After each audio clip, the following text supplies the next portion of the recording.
The bells of St. Peter's Square had already begun to ring when an unexpected message spread through the Vatican, carrying with it a palpable sense of unease. The annual papal blessing, a ceremony revered for centuries, had been suddenly postponed. At first, few could accept the report. This was an event that had never before been interrupted, much less cancelled outright. Clerics from every continent had assembled, choirs stood prepared, fragrant incense rose from silver thuribles, and thousands of pilgrims waited patiently beneath the morning sun. Yet, within the apostolic palace, it was evident that something profound had disrupted the established order. Cardinal Sarto sensed the gravity of the situation the moment he entered the Sala Regia. In place of the customary activity, assistants arranging vestments and documents, the hall was enveloped in an unnatural tension, marked by silence and stillness. The Swiss guards remained rigidly at their posts, their usual composure broken by occasional worried glances. "What is happening?" Sarto inquired quietly of a nearby usher. The young man's face was pale as he swallowed with difficulty. "His Holiness has instructed that all preparations be halted." "Halted? The procession is due to begin within minutes," Sarto replied, incredulous. The usher shook his head. "I do not know the reason. He has not spoken of it to anyone." A wave of anxiety washed over Cardinal Sarto. Pope Leo XIV was known for his piety, courage, and occasional unpredictability, yet he had never acted with such apparent recklessness as to suspend a major ceremony without clear justification. Something of extraordinary significance must have occurred. Proceeding along the corridor toward the papal sacristy, Sarto encountered several senior members of the clergy, standing in hushed silence, their attention fixed upon the closed door behind which the Pope remained. "Has anyone spoken with him?" Sarto asked. Cardinal Bellini shook his head gravely. "He closed the door and asked us to wait." "Wait for what?" Sarto pressed, but Bellini merely lowered his gaze, as though reluctant to venture any speculation. At that moment, the door opened. Pope Leo XIV emerged slowly, still dressed only in his simple white cassock, its sleeves slightly creased, as if he had been clutching them. Though his expression remained composed, his eyes conveyed a depth of emotion that unsettled all who beheld him. "Holy Father," Sarto began with careful deference, "the entire square is filled with the faithful, and the world is watching. We must proceed with the procession." Leo regarded him with an expression Sarto had never witnessed before, one not of fear or hesitation, but of profound, awe-filled reverence. "No," the Pope replied softly, "the ceremony cannot continue." Murmurs of concern spread among the gathered prelates. "Why, Your Holiness?" one asked. "What has occurred? We cannot delay without offering some explanation." "The cameras are already in position." Leo raised his hand, and immediate silence followed. "I will provide an explanation," he stated calmly, "but not here." With that, he began to walk. Rather than turning toward the ceremonial route, however, he moved in the opposite direction, heading for a narrow, seldom-used staircase that led to the lower levels of the palace. "Holy Father," Sarto called after him, visibly bewildered. "Where are you going?" Leo paused at the head of the stairs. "To the place," he answered, "where I heard the voice." The cardinal stood motionless. "A voice?" Sarto stepped forward cautiously. "Whose voice, Holy Father?" The Pope turned toward him. For the first time since emerging from the sacristy, his composure showed a faint trace of vulnerability. His eyes gleamed not with alarm, but with genuine astonishment. "It was not the voice of a man," he whispered. A chill ran down the hallway. Without saying anything more, he began to descend the staircase step by step, leaving the stunned cardinals behind, because what he had heard in that hidden room had shaken him so deeply that he was willing to cancel one of the most important ceremonies of his pontificate. No one, not a single person in the Vatican, knew what awaited him at the bottom of those stairs. They only knew that Pope Leo XIV was walking toward it like one who walks toward a revelation. Cardinal Sarto hesitated for just a moment before gesturing to 2 Swiss guards to follow him. Whatever it was the Pope was walking toward, he could not face it alone. Not after speaking of a voice that had stopped such an ancient ceremony. The narrow staircase spiraled down into stone corridors that were barely traveled. Those hallways were older than the palace itself, remnants of ancient medieval structures, preserved but almost forgotten. Dust covered the walls, and the air grew colder with every step. Sarto's heart beat fast. Why had the Pope come here precisely today? Upon reaching the end, they found Leo standing in front of a heavy wooden door reinforced with iron bands. It was not locked, it simply remained closed.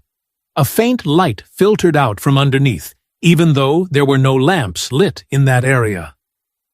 "Holy Father," Sarto whispered, as the vapor of his breath became visible in the cold air. "You must tell us what you heard." Leo did not turn around. "In the early hours of this morning," he began in a low voice, "I came here to pray. I just wanted to clear my thoughts before the ceremony." Sarto exchanged a confused look with Bellini. "Here, in this forgotten place?" Leo nodded. "I needed silence. True silence. The kind that only exists where no one else goes." He rested a hand on the door. "And while I was kneeling, I heard a voice pronounce my name." The guards tensed. Sarto felt a knot in his stomach. "A voice," he repeated. "From where? From this room? From the corridor?" Leo shook his head slowly. It came from everywhere and nowhere, as if the stone itself had spoken the words. Then he opened the door, and what they found inside left them breathless. And what they found inside left them breathless. It was a small, bare chamber, without decorations, illuminated only by a beam of light descending from a narrow opening near the ceiling. But that light did not seem natural. It glowed faintly, as if the particles suspended in it were shining instead of floating. And in the center of the room there was something of which the Vatican had no record, an ancient marble slab carved with a symbol that none of them recognized, perhaps an early Christian emblem, or something even older. Sarto stepped in cautiously. "Holy Father, why did you never show us this place?" Leo exhaled slowly. "Because I didn't know it existed until last night. While I couldn't sleep, I walked through these corridors. A draft of air passed by me, even though there were no open windows. I followed it, and this door appeared as if it had been waiting for me." Sarto's skin crawled. "And the voice spoke again when I entered here this morning. It only said one sentence." Leo looked up. His eyes reflected a mixture of awe and fear.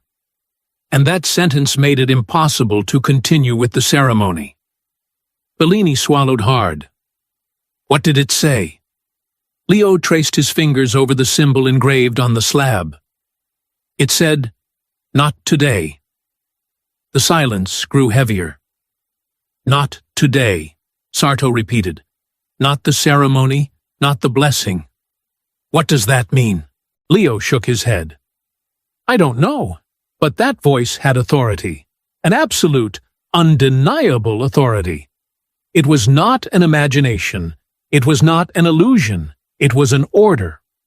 The light above them flickered slightly, as if pulsing. Leo continued, "And when I tried to leave, the floor slab moved, just a little, enough to show that there was something underneath."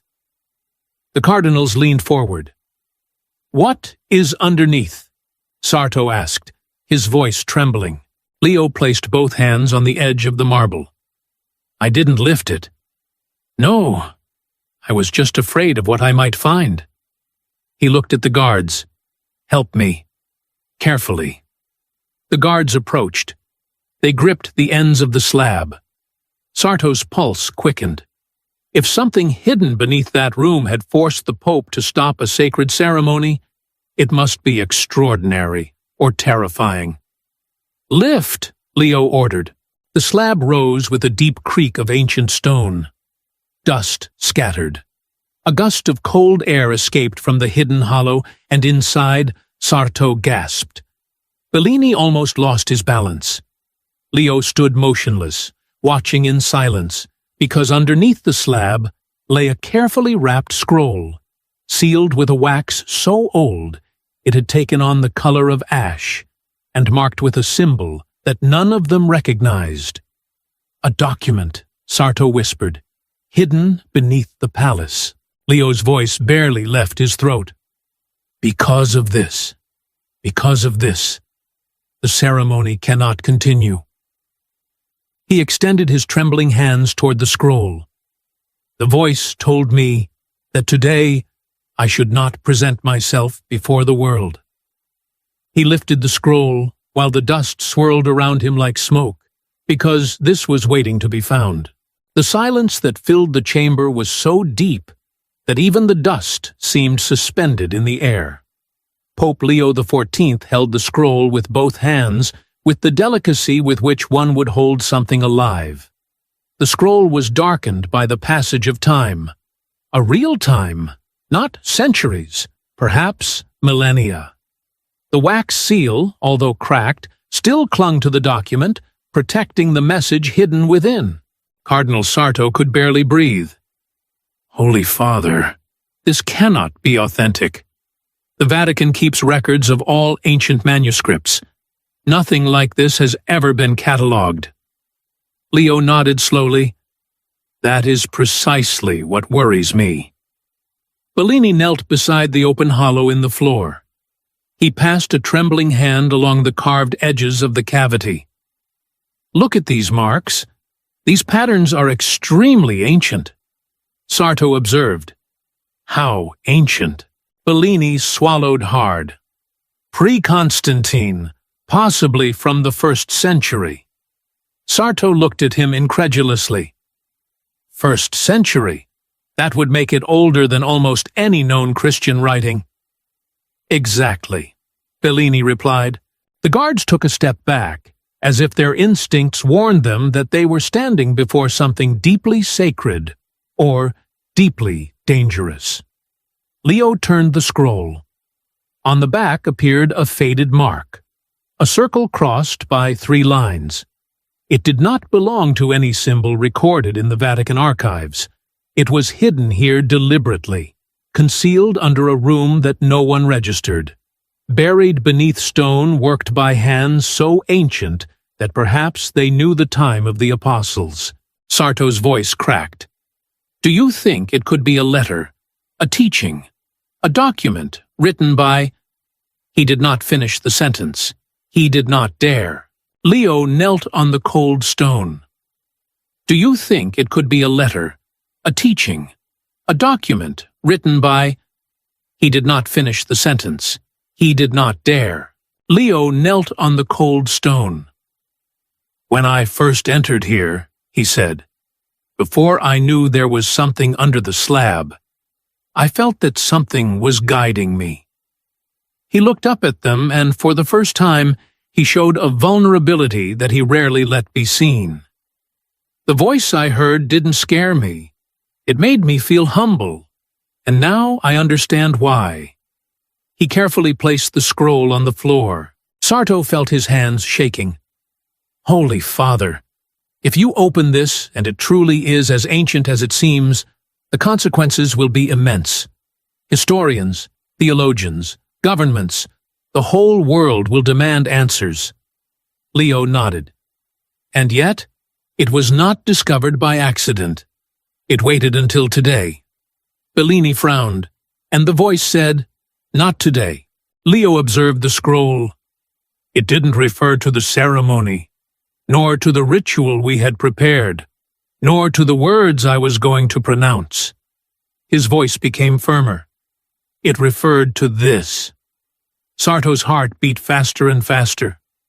What if it's a warning? What if it's a prophecy? What if we were never meant to read it? Leo's gaze hardened. If God had not wanted it to be found, it wouldn't be here. Then he reached his hand toward the ancient wax seal. Bellini stepped forward cautiously, his voice tinged with concern. Holy Father, please wait. We must handle this with care. The scroll appears extremely fragile. Pope Leo XIV shook his head gently but firmly. The moment it was brought to light, it was meant to be opened. A deeper chill seemed to settle over the chamber. The light above them pulsed with a soft, almost living quality as Leo pressed his thumb against the cracked wax seal. With a faint but distinct snap, the seal gave way. The ancient fibers of the scroll loosened in his hands and began to unfold slowly, as though stirring from centuries of slumber. A subtle, earthy aroma, reminiscent of long-buried parchment and stone, filled the room. Cardinal Sarto leaned closer, unable to contain his curiosity. "What does it say?" he whispered. Leo carefully spread the scroll across the stone floor, so that all present could view its contents. At first, the text proved difficult to decipher. The ink appeared faded, and the characters seemed fragmented. Yet under the peculiar light, the letters gradually became clearer, as if awakening in response to being read. Bellini drew in a sharp breath. My God! Sarto's eyes widened in astonishment.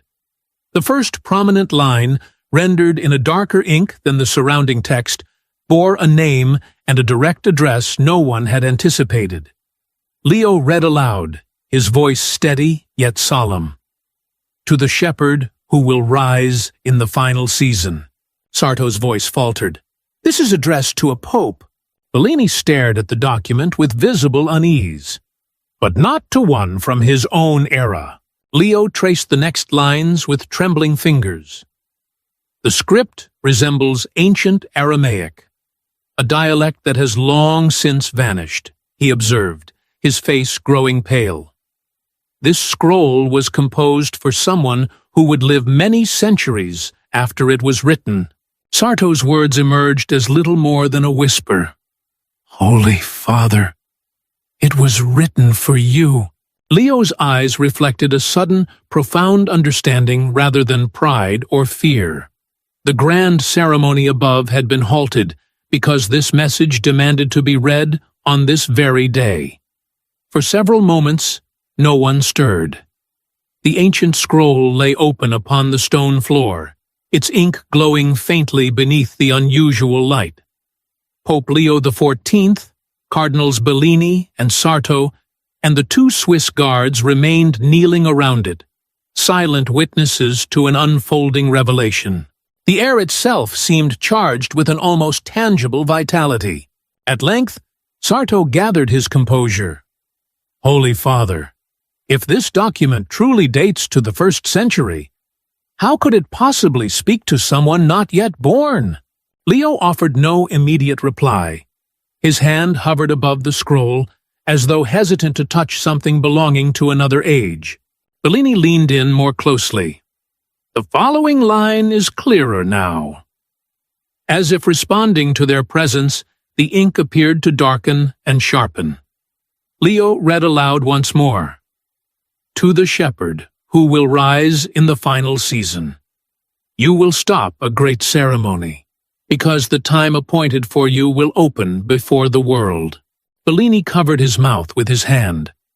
Sarto felt the chamber tilt slightly, as though the ground beneath him had shifted. My God, he whispered, the weight of the words settling heavily upon them all. Leo continued reading. You will find this under the stone, when the voice calls you by your name. Do not fear the sign, because the silence of centuries will be broken with you. A chill ran through the chamber. The voice, the slab, the cancelled ceremony, everything was written there centuries before, and that was only the beginning. Sarto took a step back, His breathing was irregular. This cannot be real. It cannot be. A prophecy with such precision addressed to a future pope, hidden under a chamber that shouldn't even exist. Bellini shook his head. No historian has ever recorded such a text. No first-century writing speaks of shepherds of seasons. This is outside of all known Christian tradition. Leo exhaled slowly. There is more. He carefully smoothed out the scroll. New lines spread across the surface like ancient branches. And he began to read. When you open these words, you will be between two paths, one of glory and one of truth. Sarto frowned. What does that mean? Bellini answered in a low voice. The ceremony he cancelled was a moment of glory. A crowded public. He looked at the scroll. And this represents the truth. Leo continued reading. Choose the truth, because only the truth will prepare my house for that which will come after you. Sarto looked up. My house. It is speaking in the voice of Christ. Bellini swallowed hard. The sentence structure, the way it is written, resembles certain very ancient, non-canonical but extremely primitive Christian prophetic texts. Leo kept tracing the lines. A time of revelation approaches, not of destruction, but of correction, not of wrath, but of awakening. The light above them flickered softly again. Leo repeated a word, awakening. Bellini stared at him intently. There is one last paragraph, Holy Father. Read it. Leo hesitated. His hand remained motionless over the final lines. Something inside him knew that those words could change not just that day, but his entire pontificate. He took a deep breath and read, Share this when the signs gather. Reveal it when fear increases, because the world will question you, but heaven will be by your side. Silence fell upon the chamber, a heavy, deep silence. The guards remained motionless. Visibly affected, Sarto managed to speak first. Holy Father, this scroll speaks of decisions you have not yet made. It speaks of doubts, desires, of future events. Bellini nodded, and it seems to command you to reveal it publicly. When the time comes, Leo observed the text. Share this when the signs gather, he repeated slowly. Sarto looked at him urgently. Do you believe that the voice this morning was one of those signs? Leo looked up. Yes, and finding this scroll is another. Bellini spoke in barely a whisper. Then, Holy Father, what are you going to do? Leo slowly rolled up the scroll, treating it like a sacred relic awakened after centuries. Then he stood up. What I must do, he said calmly. Continuing the ceremony was not an accident. It was obedience. He looked at the cardinals, serene and determined. And now I must decide what part of this to reveal to the world. A chill ran through the room, because everyone understood the same thing. The prophecy had not ended. It had just begun. As they ascended from the depths of the chamber, the weight of the discovery remained with them. The ceremony was still cancelled, and thousands of people continued to wait in St. Peter's Square, unaware that the answer lay beneath the apostolic palace. Pope Leo XIV held the scroll against his chest, as if protecting something more than a document, as if protecting a responsibility. Finally, he broke the silence. We must take this scroll to the archives immediately. It must be authenticated. Bellini hesitated. Holy Father, if this is real, if it truly comes from the 1st century, there is no expert prepared to confirm such a thing. The consequences would affect theology, history, and the Church itself. Sarto added, Some will say it's a forgery. Others will consider it a threat.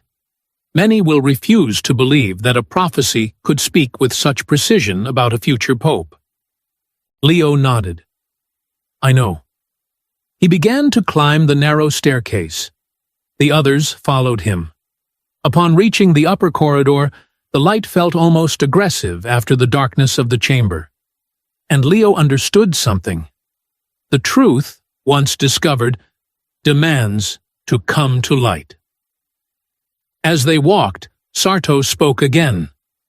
Holy Father, when exactly did you hear the voice? Before or after the slab was seen? Leo reflected for a moment. Before. I heard my name as if it came from everywhere. I looked down and saw the dust moving around the stone.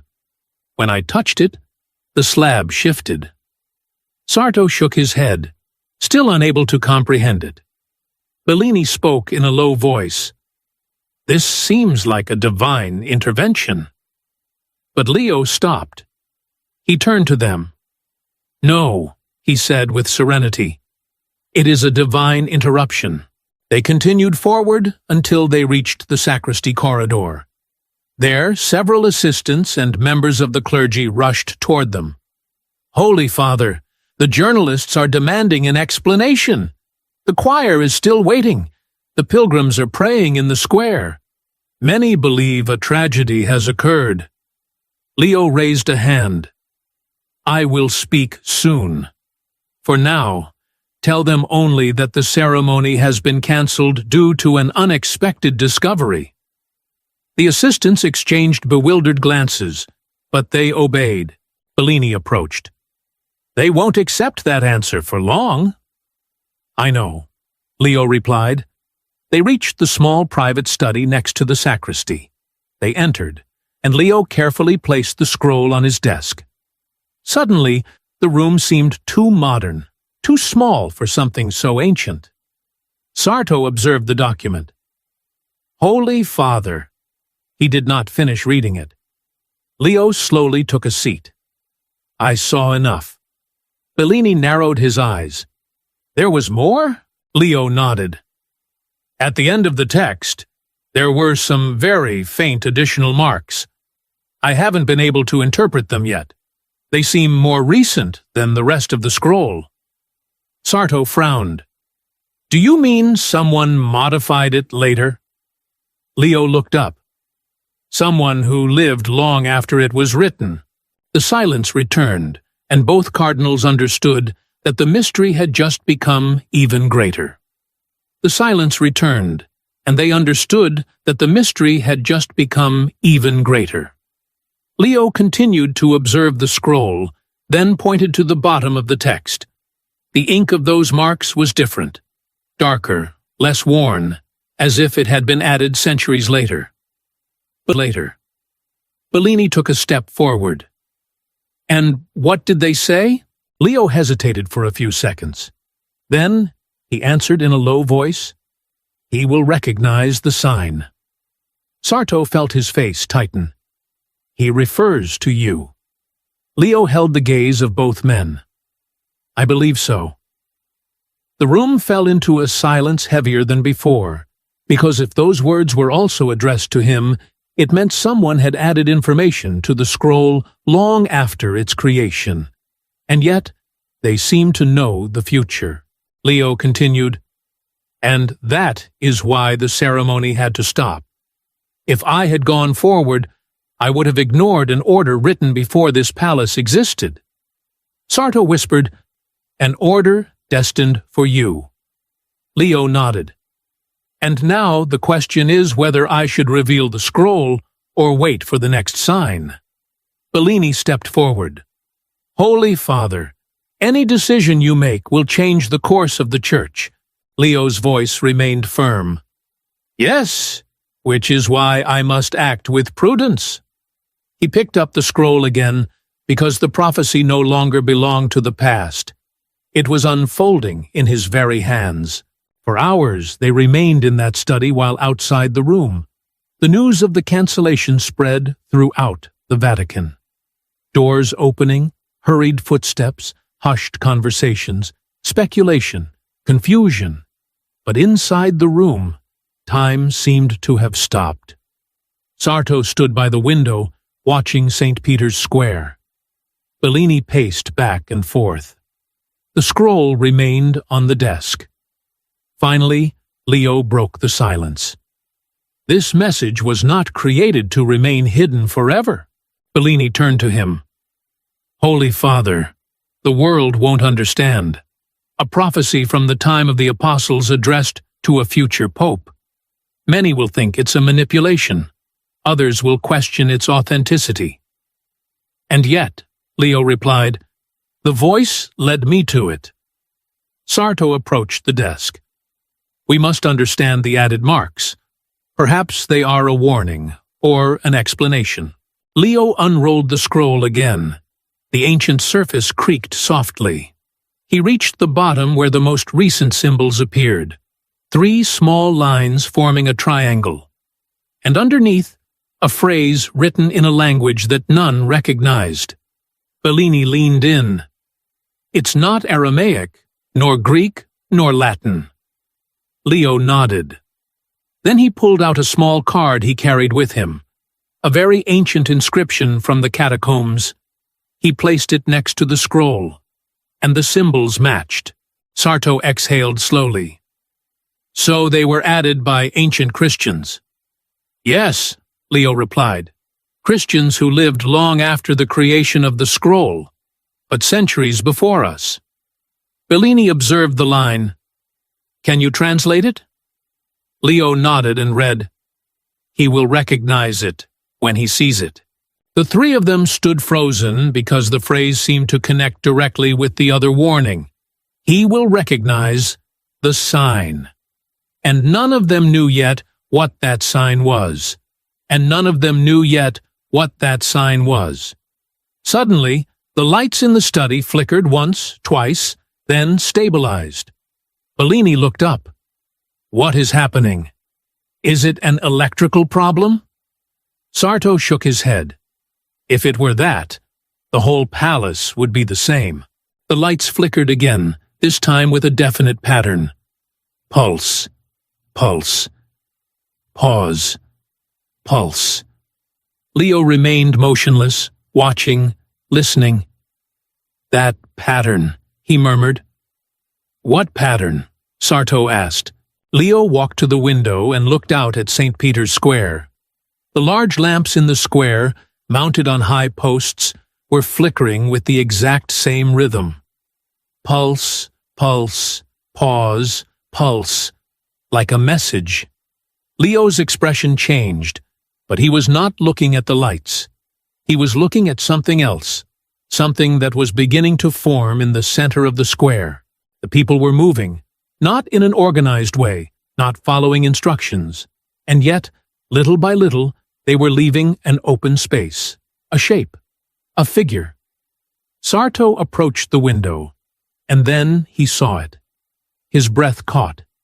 It was the same symbol, the symbol engraved on the slab, the same one that appeared on the scroll, the same one that no one had recognized. The crowd was forming that figure without realizing it, as if guided by an invisible force. Bellini whispered, My God, what is that? Leo's voice was barely audible. The sign, Bellini took a step back. The sign mentioned in the marks. Leo nodded. His face was pale, but his eyes reflected an absolute certainty. Yes, the prophecy said I would recognize it when I saw it, and I have recognized it. Sarto felt a chill. Then what does that mean? Leo continued to watch the square. It means the message was not just a discovery. It was an instruction. Bellini swallowed hard. And now, what will you do? Leo remained silent for a few seconds, then slowly stepped away from the window. The square is waiting for an answer, he said, and now I know why I had to stop the ceremony. He took the scroll in his hands. Because this was not the end. It was the beginning. Bellini watched him with a mixture of fear and awe. Holy Father, are you going to tell the world? Leo headed toward the door. Not everything, not yet. But yes, enough. because the signs have begun to gather, and the world deserves to know. He opened the study door, and the murmur of the Vatican enveloped them once more. The prophecy was no longer hidden beneath the stone. It had begun to manifest before everyone. The prophecy was no longer hidden beneath the stone. It had begun to manifest before everyone. The corridors outside the papal study were filled with activity. Assistants walked hurriedly. Members of the clergy talked in low voices. The Swiss guards maintained their positions with an unusual tension. Everyone knew that something had happened, but only Leo, Sarto, and Bellini knew the true reason. Leo left the study holding the scroll. Dozens of gazes turned immediately toward him. "Holy Father," an out-of-breath assistant said. "The press is demanding answers. The people in the square are confused. Rumors are circulating everywhere." Leo raised a hand. The assistant nodded and stepped aside. Sarto approached. "Holy Father, you must prepare them. Even a small reference to a prophecy found beneath the Apostolic Palace will cause a worldwide debate." Bellini completed the thought.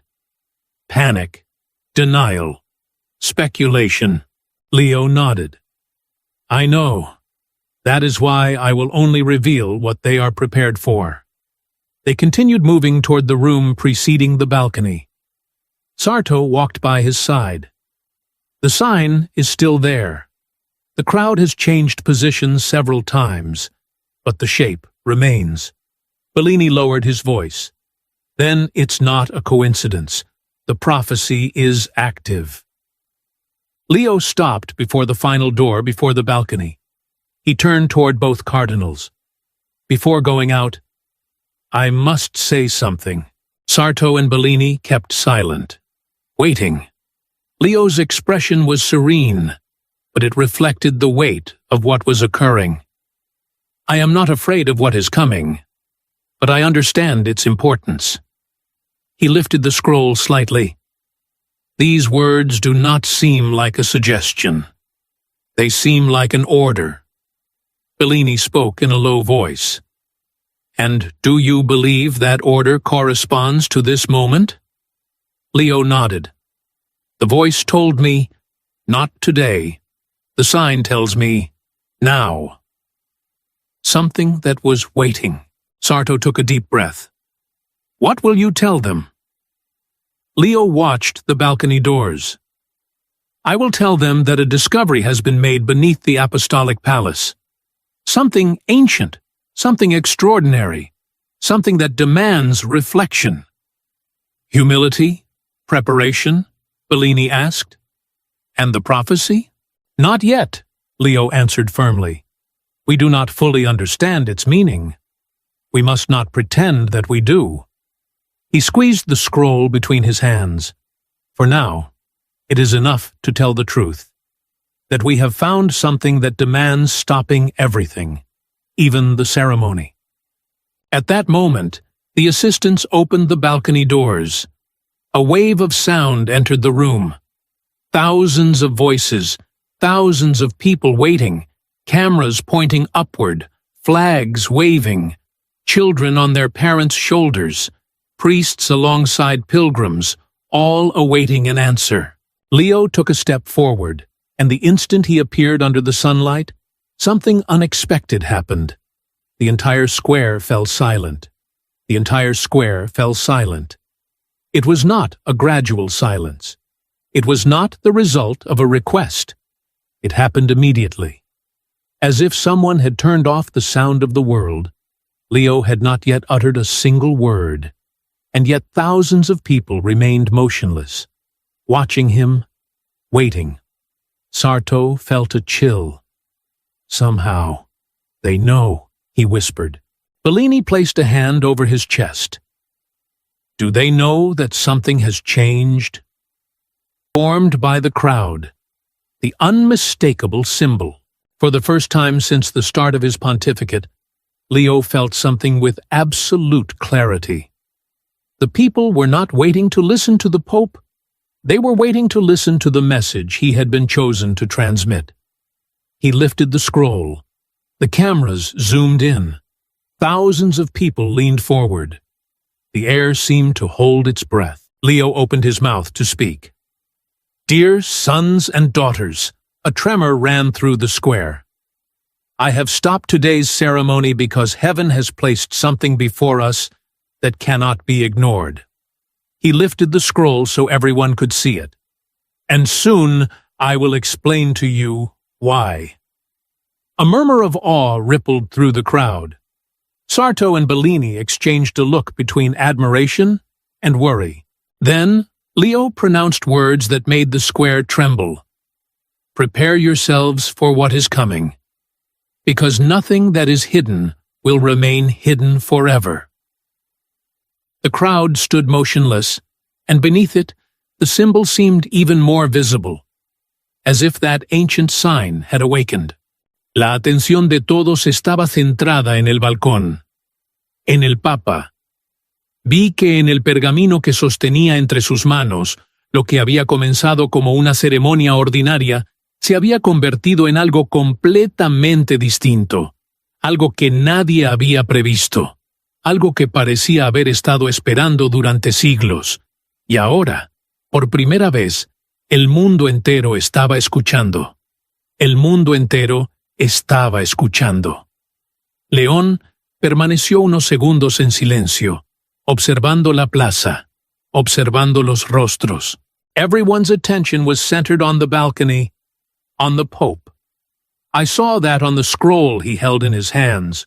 What had begun as an ordinary ceremony had turned into something entirely different, something no one had foreseen, something that seemed to have been waiting for centuries. And now, for the first time, the whole world was listening. Leo remained silent for a few seconds, observing the square, observing the faces, observing the symbol that continued to form beneath the crowd. Then he continued speaking. "Today we were called to celebrate a blessing ceremony. Instead, God has asked us to pause." A murmur rippled through the square. Thousands of phones were raised, cameras continued recording, and Leo pressed on. "This morning, during prayer, I was led to a forgotten place inside the Apostolic Palace, and there I found something that does not belong solely to this church, but to all of humanity." Conversations swelled among the crowd. Questions, assumptions, theories. Leo raised the scroll once more. "This document is older than this basilica, older than many of our traditions, and it speaks of a moment just like this." Behind him, Bellini tightly gripped the railing. Sarto watched in disbelief. Leo continued, "I will not reveal its entire contents today. It needs study, it needs prayer, and it needs understanding." He paused briefly. "But its message is clear enough to demand immediate action, for the crowd to remain still, waiting, to stop what we had planned, and to listen." An absolute silence fell over the square. Leo lowered his voice slightly. "Throughout history, God has interrupted humanity when change could not wait, and today is one of those moments." No one moved. Even the usual background noise of the square seemed to vanish. "I ask you to prepare your hearts," Leo continued, "not with fear, not with speculation, but with openness, with a readiness to listen to what God may be revealing." Behind him, Sarto whispered to Bellini, "He is preparing them carefully. This is dangerous." Bellini replied in a low voice, "It is better for him to guide them than to let chaos occupy the silence." Leo raised a hand in a sign of peace. It was not the solemn blessing everyone expected. It was a simple, humble gesture. "I promise you this: no truth that belongs to God will remain hidden, and no lie will remain standing." A wave of emotion surged through the crowd. Some wept, others raised their rosaries, many simply watched in silence. Leo then turned his gaze directly toward the cameras. To those watching us around the world, do not fear what you do not yet understand. What has begun today is not a crisis. It is a revelation. And at that moment, something shifted in the square. It wasn't the clouds, it wasn't the sun, but the symbol formed by the crowd seemed to become more visible, more defined, as if it were being illuminated from within. Sarto felt his heart stop. "The sign," Bellini murmured, staring intently. "They are seeing it." The prophecy was no longer just for them. Now, it was before the entire world. Leo looked back at the crowd. Thousands of people remained motionless, attentive, waiting. The scroll was still in his hand, and the weight of those words seemed to grow heavier with every passing second. "My last message for now is this," he said, his voice echoing clearly over the square. "Stand firm, remain attentive, and when the time comes, I will tell you the whole truth." The silence continued for a few moments. Then Leo took a step back, appearing ready to leave the balcony. But then something unexpected happened. A voice rose from the crowd. "What did heaven tell you?" Another joined in. "What did you hear? What did the voice say to you?" The question began to repeat over and over. Thousands of people wanted to know the answer. Leo froze, because he had never mentioned the voice publicly. Not even once. Sarto and Bellini exchanged a worried glance. "How can they know?" Bellini whispered. Leo looked at the crowd, and then saw something else. The symbol became visible again, clearer, more intense, as if it were calling to him. He remembered the words of the scroll. "Share this when the signs gather." His heart began to race. The signs were all there. The voice, the scroll, the symbol, the crowd. Everything was happening at the same time. Leo slowly returned to the microphone. The square fell silent once more. Thousands of people waited. Thousands watched. Finally, he spoke. "Do you want to know what I heard?" His voice was firm, serene. "I am not going to lie to you." A wave of anticipation swept through the square. Leo continued. "This morning, in a room beneath the Apostolic Palace, a voice spoke my name. The crowd reacted immediately. Some crossed themselves, others froze in place. Many simply listened. Leo pressed forward. "I cannot explain that voice through natural means. I cannot attribute it to my imagination. It spoke with an authority I have never experienced before." Bellini closed his eyes, praying in silence. Leo took a breath and finally revealed the words. It only said 2 words. The square seemed to hold its breath. "Not today." A shudder ran through the crowd because those 2 words had changed the course of this entire day. And perhaps much more than that. Leo held the scroll out in front of him. The square remained completely silent. Thousands of people watched. Thousands of people listened. "I do not tell you this to cause fear," he continued.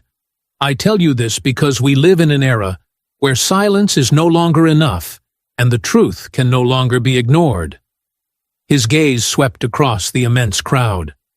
"I still do not fully understand what this message means, but I know one thing. If God speaks, the Church must listen." Many people bowed their heads. Others began to pray. Some wept. The emotion spread across the entire square. Leo continued, "And the symbol that has formed among you," he paused briefly, "is also part of this moment. It is a sign mentioned in the writing we found beneath our feet." The people in the crowd began to look at one another. Many looked down at the ground, not realizing the shape they were creating. Leo remained calm. I will gather theologians, historians, linguists, and spiritual leaders. We will examine this document. We will seek to understand it. And when we know more, the world will know too. Sarto felt a chill because he understood what was happening. The Pope was preparing the world for something greater. But Leo was not finished yet. I want to make something clear. His voice grew even firmer. This is not a warning of destruction. It is a call to conscience, a call to reflection, a call to awaken a faith that many have allowed to sleep. Silence stretched across the square once more. Leo looked up toward the sky. God has interrupted us, and we are not going to ignore him. The reaction was immediate. Some wept. Others raised their rosaries. Many simply stood still, trying to comprehend what they had just heard. Leo took a step back. He had said everything he could say for now. But as he turned to leave the balcony, something unexpected occurred.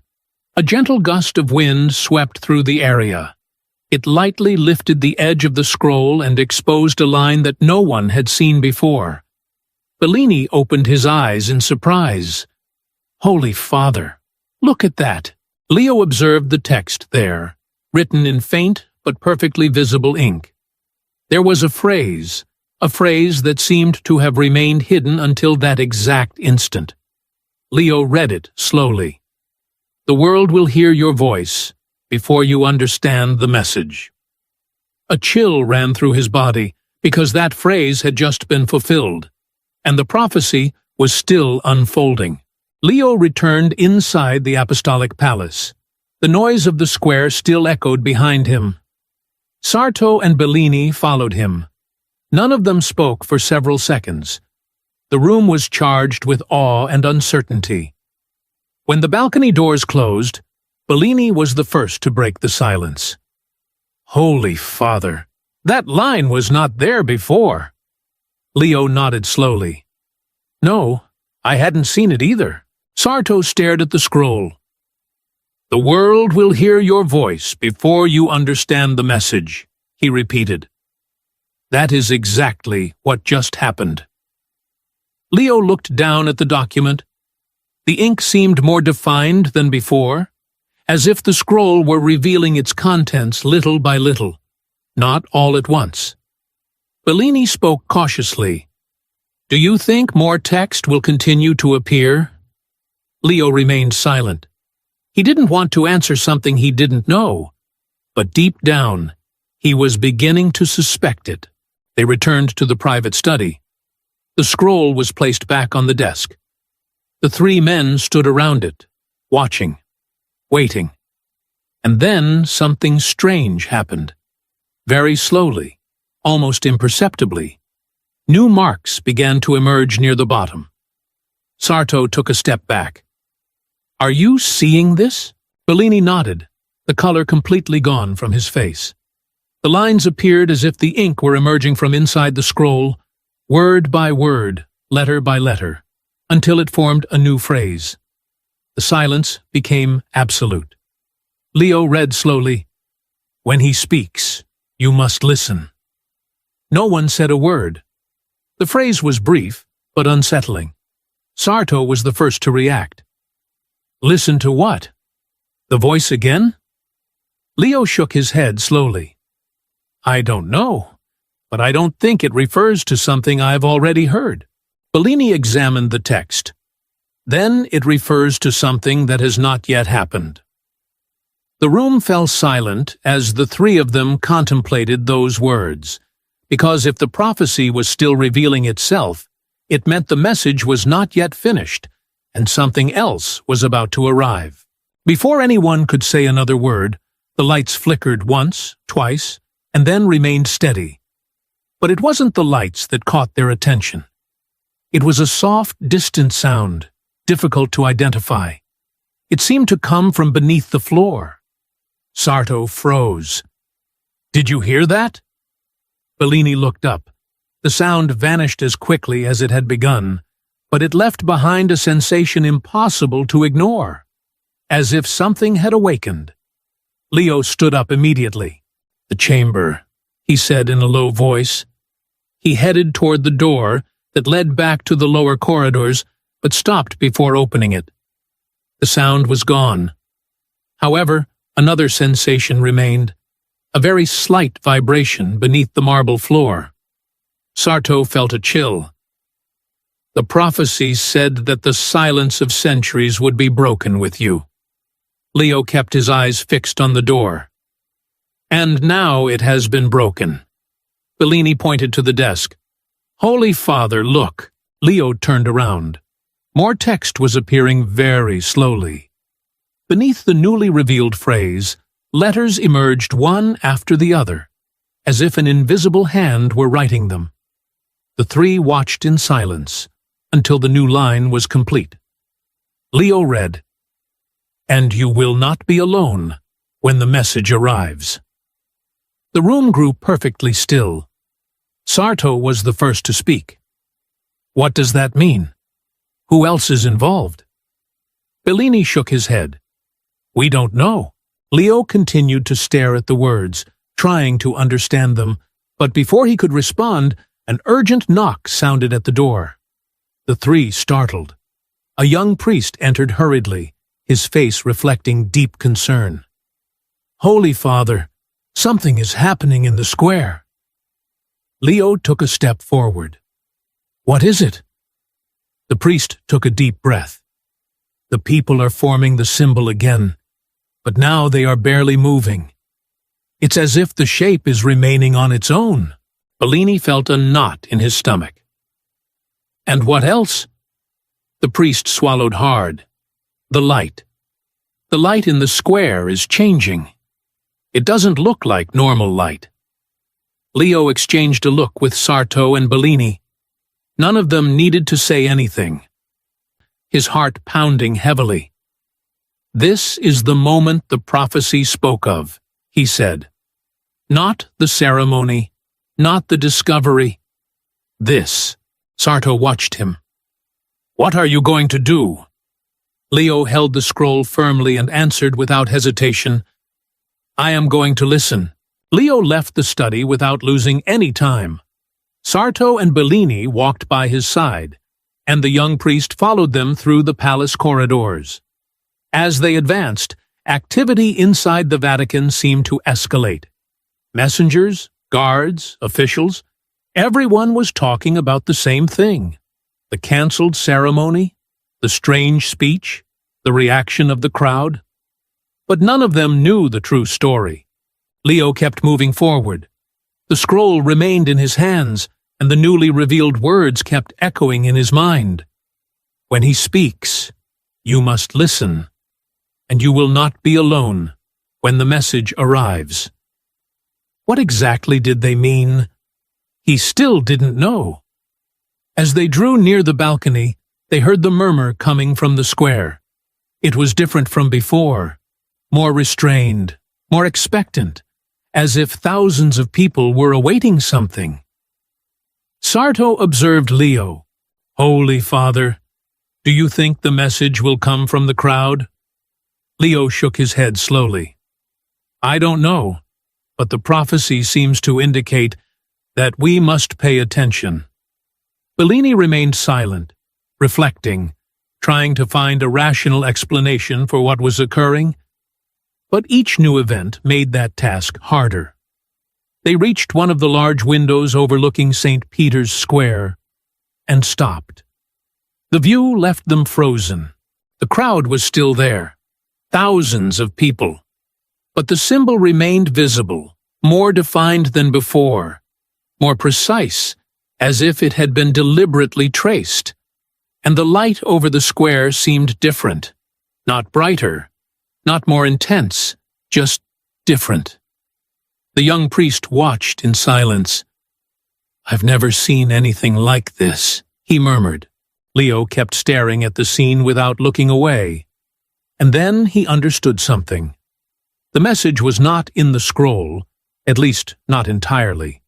Nor was it in the chamber, on the slab, or even in the voice. All of it seemed to be leading toward something else, something that was happening right now, at this very instant, among the people gathered in the square. Sarto noticed the Pope's expression. "Have you understood something, Leo?" It took Leo a few seconds to respond. Only one thing. The prophecy never spoke solely of discovering the message. It spoke of recognizing it. Bellini stared at him. Recognizing what? Leo looked back toward the symbol. That is precisely what we have yet to discover. Silence returned as thousands of people waited below, and the mystery continued to unfold before the eyes of the world.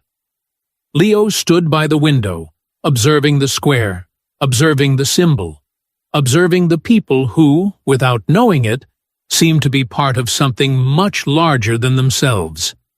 The scroll remained open in his hands, but no new words appeared, no new lines, no new instructions. Only silence. Bellini was the first to speak. "Holy Father, what if the sign has already appeared?" Leo kept his eyes fixed on the square. "Then we must understand why." Sarto looked at the symbol again.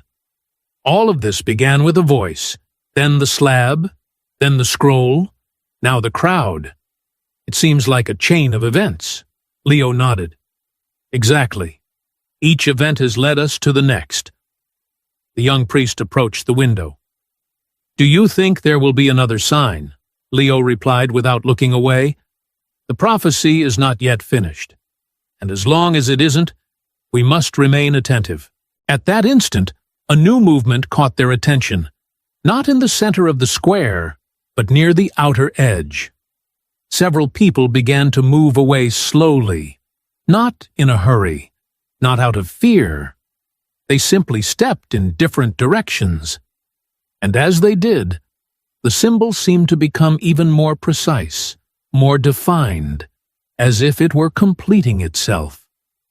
Bellini felt a chill. "It's impossible," he murmured. "No one could coordinate something like that." Leo didn't answer because he was watching something else right in the center of the figure. A small, empty space. A space that hadn't been there before. Sarto saw it too. "What does that mean?" Sarto asked. Leo remained thoughtful. "I don't know, but it seems deliberate." Silence filled the room once more. Everyone was staring at the same spot, the empty space perfectly situated in the center of the symbol, as if it were reserved for something or someone. Bellini took a deep breath. "Holy Father, do you think we should go down to the square?" The question hung in the air. Leo continued to observe, then looked at the scroll, and then looked back at the symbol. For the first time since all of this began, he felt that both were connected in a way he still could not fully comprehend. Finally, he spoke. "Perhaps it is no longer about waiting for the next sign. Perhaps it is about drawing closer to it." Sarto and Bellini exchanged a look because they both understood what that meant. And if Leo was right, the next step was not beneath the apostolic palace. It was out in the square, among the thousands of people who were still waiting. Leo carefully closed the scroll. His eyes remained fixed on the symbol, on that empty space at its center. Something told him it was no accident. Nothing that had happened that day seemed to be. Sarto approached. "Do you want to go there?" Leo nodded slowly. "Yes." Bellini frowned. "Security will try to stop it. The square is packed." Leo replied calmly, "Then we will tell them to come with us." Without adding anything more, he began to walk. Sarto and Bellini followed him. As they descended through the corridors, the Vatican seemed transformed. The news had already spread. Everyone was talking about the speech, the scroll, the cancelled ceremony, but no one knew the details. Upon reaching a side exit near the square, several guards immediately approached. "Holy Father, the crowd is still waiting." Leo nodded. "I am going out."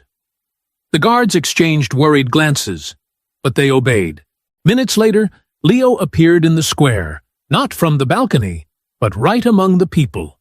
The reaction was immediate. Thousands of people turned toward him. Some began to approach, others stood completely still in surprise. Sarto observed the scene. He had never seen anything like it. Pope Leo XIV walked slowly and deliberately toward the center of the ancient symbol that now marked the square. The crowd parted naturally before him, without command or direction, as though guided by a shared, unspoken understanding. Cardinal Bellini felt a distinct chill run through him. The open space at the heart of the design seemed to await the Pope's arrival. Step by step, Leo advanced, the scroll still held carefully in his hands. A profound silence gradually settled once more over the vast assembly. Thousands watched intently. Thousands waited in quiet expectation. Upon reaching the precise center, he paused. For several moments, nothing occurred. The square remained utterly still. Cardinal Sarto held his breath. Bellini did likewise. The entire gathering stood motionless. Then, a gentle gust of wind moved across the square. The scroll rustled softly in Leo's grasp. In that instant, he sensed something. Not an audible voice or distinct words, but a quiet, indescribable presence, as though he had finally arrived at the place to which he had been guided from the beginning. He lifted his gaze to the thousands of faces surrounding him. This moment, he realized, had never been solely about himself, the Vatican, or even the scroll itself. It concerned the people gathered here, those who had come seeking hope, direction, comfort, or truth. For the first time that day, a deeper understanding began to dawn upon him. Standing at the center of the symbol, encircled by the vast crowd, Leo remained in contemplative silence. The square itself seemed to hold its breath. No one spoke. No one stirred. The wind subsided as quickly as it had arisen, leaving the scroll still once more in his hands. Sarto observed closely, anticipating another sign or revelation.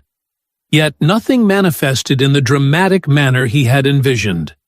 Instead, Leo slowly raised his eyes and regarded the diverse assembly before him. The elderly and the young, families, priests, and pilgrims who had traveled from distant lands. All had come in search of something greater. In that moment, he grasped an insight he had previously overlooked. The prophecy had repeatedly emphasized listening. The voice, the signs, the message, all centered upon attentive listening. Bellini stepped forward a few paces. "Holy Father, is something happening?" Leo remained quiet for a few seconds before replying. "Yes, I believe I now understand at least part of the message." Sarto's brow furrowed slightly. "Which part, Your Holiness?" Leo turned his gaze back toward the people. "We have spent the entire day attempting to determine what we should declare. Perhaps the more important question has always been what we are meant to hear." A deeper silence followed. Bellini stood motionless, pondering the weight of those words. "The voice guided me here," Leo continued softly. "The scroll led me here. The sign directed me here. And everything has converged among the people." No one offered objection, for the truth of his observation was undeniable. All paths had led to this place, in the midst of the gathered faithful. Leo drew a steady breath, and then did something entirely unexpected.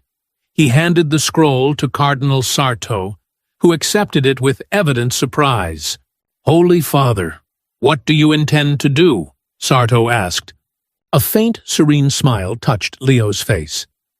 "Listen." With that, he began to walk among the crowd, without grand speeches, elaborate ceremonies, or announcements. He moved simply, pausing beside individuals, observing and listening attentively. The guards maintained a respectful distance, watchful yet unobtrusive. The square remained enveloped in a remarkable silence, one neither imposed nor requested, but naturally present. Thousands sensed that this occasion was profoundly different from any they had previously experienced. The message was unfolding not through proclamation, but through quiet, intentional listening. Leo continued his unhurried progress through the assembly. Sarto stood holding the scroll, following the Pope's every movement with rapt attention. Bellini remained a few steps behind, striving to reconcile the unfolding events with the ancient prophecy that had set them in motion. Leo stopped in front of an elderly woman. She looked at him with eyes full of tears. She didn't ask for anything. She asked no questions. She only gently took his hand. For a few seconds, they remained like that, in silence. Then Leo kept walking. He approached a young man, then a family, then an elderly priest. He listened, he observed, and the further he went, the more he understood something. The people were not waiting for a perfect explanation or a spectacular revelation. They were waiting to be heard. The entire square seemed to reflect that truth. Sarto looked down at the scroll and something caught his attention. A new line was beginning to appear very slowly, just as it had before. His breathing quickened. Bellini. Bellini stepped closer quickly. The words kept forming, letter by letter, until they were complete. Both froze. The phrase read, "The message lives among them." Bellini felt a chill. He looked up at Leo, who was still walking among the crowd, listening, speaking in a low, sharing simple moments, as if he had understood something that they were only just beginning to discover. Sarto read the phrase again. "The message lives among them," Bellini repeated, nodding slowly. Perhaps it was never just about the scroll, or the voice, or even the sign. Leo stopped a few meters ahead. A small child approached him, said something to him that no one else could hear, and the Pope smiled. A sincere, human smile. Then he looked up at the square. Thousands of people were still there, waiting, listening. And for the first time during that entire journey, Leo felt a deep tranquility, because he was beginning to understand that the true revelation was not hidden beneath the stone. It was right in front of him. It had been there the whole time. Leo stood for a few moments observing the square, the crowd, the faces, the expressions. All of it seemed more important now than any symbol or inscription. Sarto and Bellini approached. The scroll was still in Sarto's hands, and the new phrase remained visible. The message lives among them. Leo read it in silence and nodded. "Yes," he said finally, "I think that is exactly what it is trying to say." Bellini observed the crowd. Then, the prophecy wasn't about a hidden revelation? Leo reflected for a few seconds. Perhaps it was, but not in the way we expected. Sarto held the scroll carefully. Everything seemed to lead to a great secret. An answer. A warning. Leo smiled faintly. And maybe the answer was simpler than we imagined. Silence returned, but it was no longer an unsettling silence. It was peaceful, serene, as if a piece of the mystery had finally found its place. Leo continued walking. The crowd parted gently as he passed, not because he asked them to, but because people understood that this moment was special, different. An old man raised a hand to greet him. A family smiled at him. A group of pilgrims began to pray in a low voice, and Leo listened, not just to words, but also to emotions, hopes, fears, questions, the very same questions that millions of people carried inside. Bellini watched the scene. Holy Father, Perhaps that is why the voice said, "Not today." Leo looked at him. "Why do you say that?" "Because today was not the day for a ceremony," Bellini replied. "It was the day for this." Sarto remained silent because deep down he was beginning to think the same thing. The voice, the chamber, the slab, the scroll, the signs, everything seemed to have led to this exact instant, not to reveal a hidden power or a prophecy of destruction, but to remind them of something essential: the importance of listening, the importance of being present, the importance of not ignoring what truly matters. Leo looked back toward St. Peter's Basilica. The bells began to ring once more. Their echo rolled across the square, and as the sound spread through Rome, a sense of calm began to replace the uncertainty that had dominated the entire day. Because, little by little, the message was beginning to be understood. Evening was advancing over Rome. The sunlight was beginning to soften, and St. Peter's Square remained full. But the atmosphere had changed. The uncertainty that dominated the early hours was disappearing. In its place emerged something else: reflection, calm, attention. Leo remained among the people, no longer as a distant figure observing from a balcony, but as a shepherd walking among his flock. Sarto watched the scene and remembered the first words of the scroll, the references to truth, to listening, to preparation. Perhaps they had never meant what they had imagined. Bellini seemed to think the same. "We spent the whole day looking for an extraordinary event," he murmured. "And perhaps the event was this." Leo heard those words and nodded slowly, because he was beginning to share that conclusion.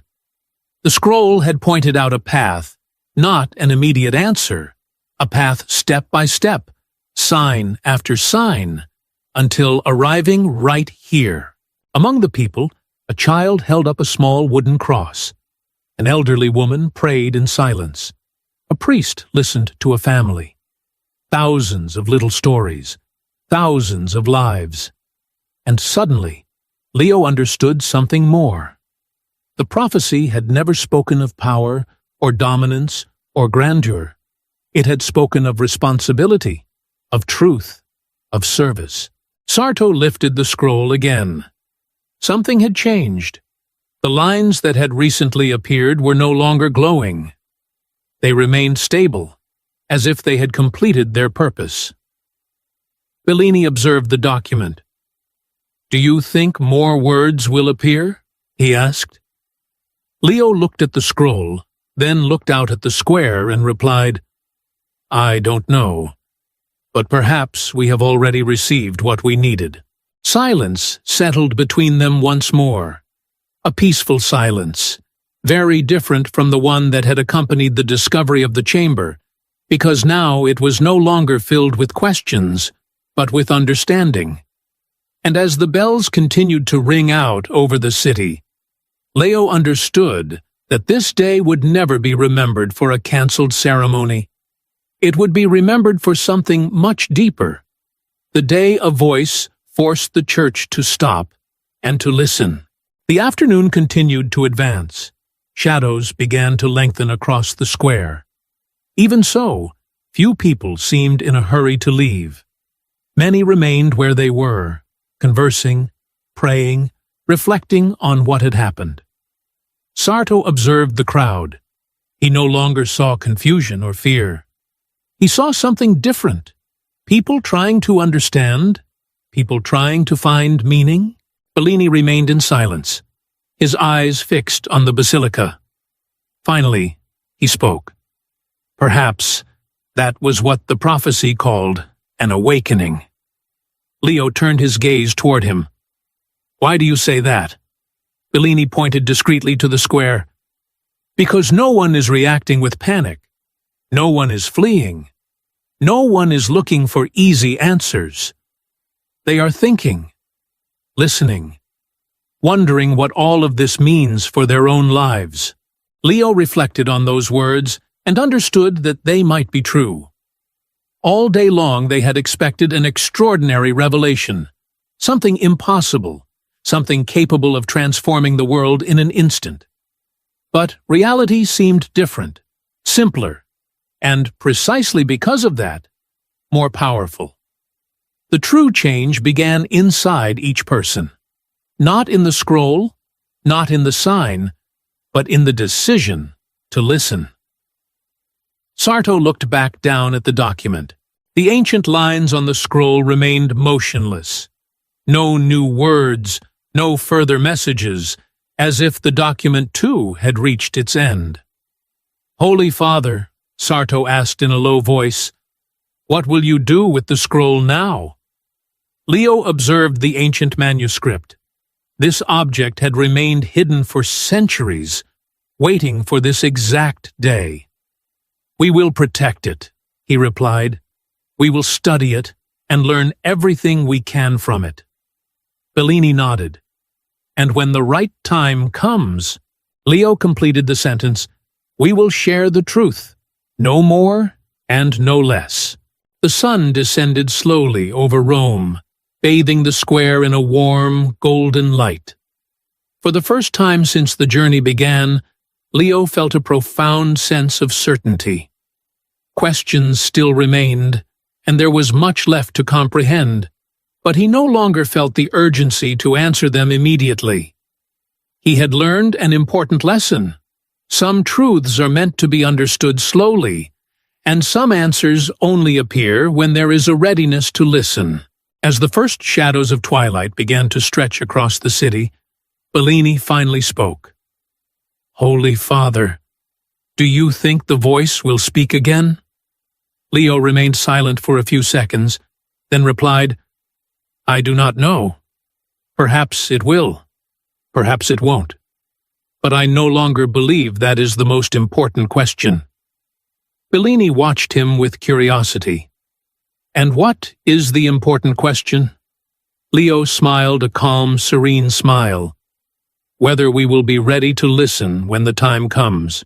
No one answered, for that question seemed to address everyone, them, the Church, and perhaps the entire world.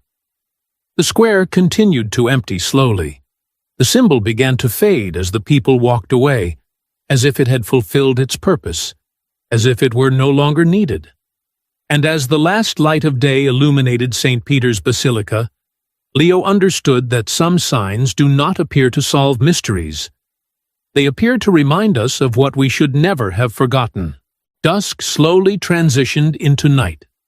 The lights of the square flickered on, one after another. Though the crowd continued to dwindle, many people remained, conversing, praying, and sharing what they had just experienced. Sarto observed the scene intently. This was not the reaction he had expected after such an extraordinary event, yet it felt entirely right. There was no chaos, no despair, only reflection. Bellini walked a few steps beside Leo. "Today began as a ceremony," he said, "and ended as a lesson." Leo nodded. "A lesson for us all." He looked down at the scroll once more. The ancient document remained still and silent, bearing no new words or revelations, as if it had spoken everything it needed to say. Sarto studied the manuscript. "Do you believe the message is finished?" Leo reflected for a moment. "I believe the written part is finished," he responded. "But the part we must live has only just begun." Bellini kept silent, understanding exactly what the Pope meant. The prophecy had spoken of truth, of listening, and of preparation. Now, those concepts no longer belonged solely to an ancient parchment. They belonged to the present, woven into the decisions each person would make after this day. An evening breeze swept through the square. Leo looked up at St. Peter's Basilica one last time, then at the people who still lingered, and felt a deep surge of gratitude. He was grateful not for finding the scroll or witnessing the sign, but for understanding the message before trying to explain it. He now knew something he hadn't known that morning. The most important answers rarely arrive with noise. More often than not, they come in silence, demanding what we so frequently forget to offer: attention, patience, and a willingness to listen. The sky over Rome grew dark, bringing a peaceful close to a day that had begun with absolute uncertainty. The lights of St. Peter's Square now glistened against the ancient cobblestones. Most of the pilgrims were beginning to return to their lodgings, while others remained seated in silence, still trying to process everything that had unfolded. Leo watched the scene for several minutes, unhurried and silent. Sarto and Bellini stood nearby, respecting his contemplation. Finally, Sarto broke the silence. "Holy Father, do you believe this day will be remembered?" Leo smiled faintly. "Yes, but perhaps not for the reasons many imagine." Bellini looked up. "What do you mean?" Leo gazed at the horizon, where the last hues of twilight were vanishing over Rome. "Most will remember the cancelled ceremony. Others will remember the scroll, and some will remember the sign." He paused briefly. "But I hope they also remember the lesson." Sarto nodded slowly.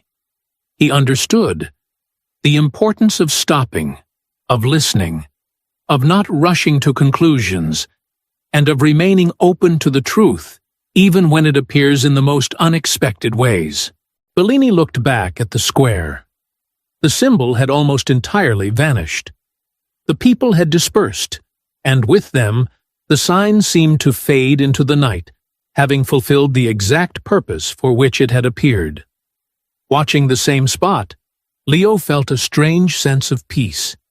He realized he no longer needed to chase more signs or force more answers.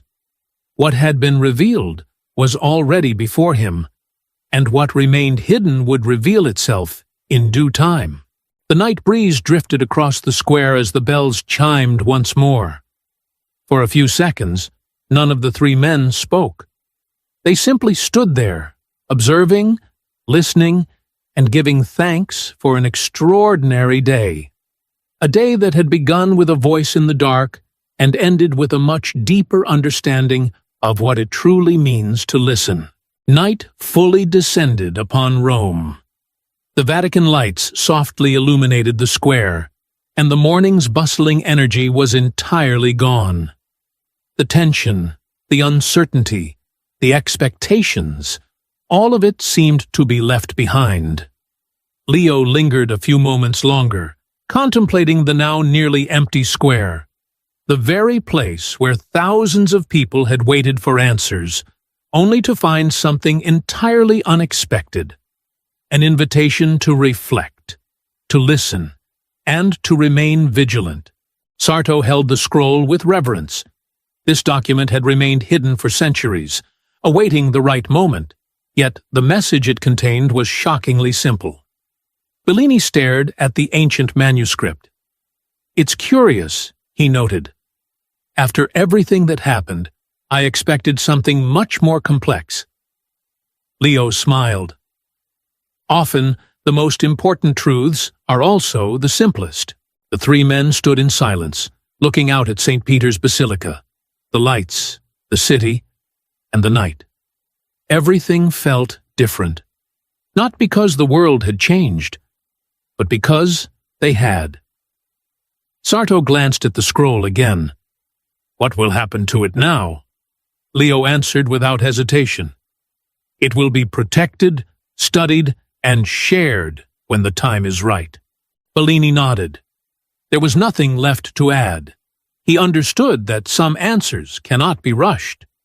The voice had spoken, the sign had appeared, the message had been found, and now it was up to each individual to decide what to do with what they had heard. Leo cast one last glance toward the square, then turned back toward the Vatican. "It is time to return," he said. Cardinals Sarto and Bellini followed Pope Leo XIV at a measured pace as the bells of St. Peter's once more echoed across the Eternal City. As night gradually enveloped Rome, the resonance of that remarkable day lingered. not within stone walls, ancient parchment, or visible signs, but in the hearts and minds of those who had come to appreciate that listening can hold equal, if not greater, importance than speaking. Some revelations, they now understood, arrived not to reshape the distant future, but to illuminate and transform the present moment. The great doors of the Apostolic Palace closed slowly behind them, leaving St. Peter's Square in tranquil stillness. The final murmured conversations faded into the Roman night, while the illuminated windows of the Vatican continued to cast a steady glow over the city below. Leo proceeded quietly through the historic corridors of the palace. He moved without haste, and felt no compulsion to offer additional words. He recognized that the events of the day would not conclude with the setting of the sun. Their true significance would endure in the lives of the people, in the questions they would ponder, and the reflections that would surface in the days and weeks ahead. As they walked, Cardinal Sarto observed the Pope thoughtfully, recalling how the day had begun with a simple yet arresting voice uttering two words, "Not today." What had first appeared as a disruptive interruption now revealed itself as a profound invitation, an invitation to pause, to listen attentively, and to notice what so often passes unseen amid the demands of ceremony and duty. Bellini, walking nearby, allowed a quiet smile to cross his face, having reached a similar understanding. The scroll, now secure in his hands, no longer evoked a sense of dread or mystery. Instead, it stood as a gentle yet powerful reminder, a call to truth, to humility, and above all, to the discipline of attentive listening. Upon reaching a window overlooking the square, Leo paused one final time. He gazed at the softly lit basilica, the scattered lights of the city, and the vast open space below, reflecting upon the voice he had heard that morning. It had not spoken again, nor was any further utterance necessary. The message had already been conveyed, not through dramatic revelation, fear, or displays of power, but through something far more enduring. The willingness to listen before acting, the commitment to seek truth before forming judgment, and the recognition that even the most unexpected paths can lead to deeper understanding. Leo closed his eyes briefly, offering silent gratitude for the voice, the sign, the scroll, and the countless people who had shared in the day's unfolding mystery. In the end, every element of what had transpired pointed toward a single, timeless truth. The most meaningful answers do not always arrive at the moments we anticipate. Yet when they do, they possess the quiet power to transform forever those who are willing to listen.